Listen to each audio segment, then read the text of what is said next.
Today, the bipartisan National Defense Strategy Commission warning senators that the U.S. needs to increase military spending or face the consequences. Our Washington, D.C. correspondent Bree Jackson reports on the recommendations from that commission and reaction to the report.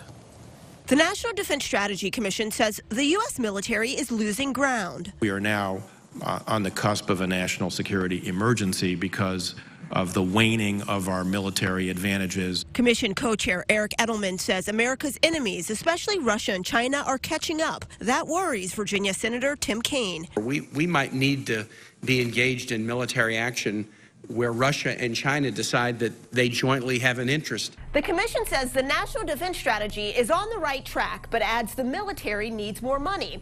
Commission officials say lawmakers should agree now to increase defense spending by 3 to 5% each year for the next 5 years. But the Trump administration wants the Pentagon to reduce spending and convince our allies to pick up the slack. Edelman says that might be a tough sell. If we're cutting ourselves.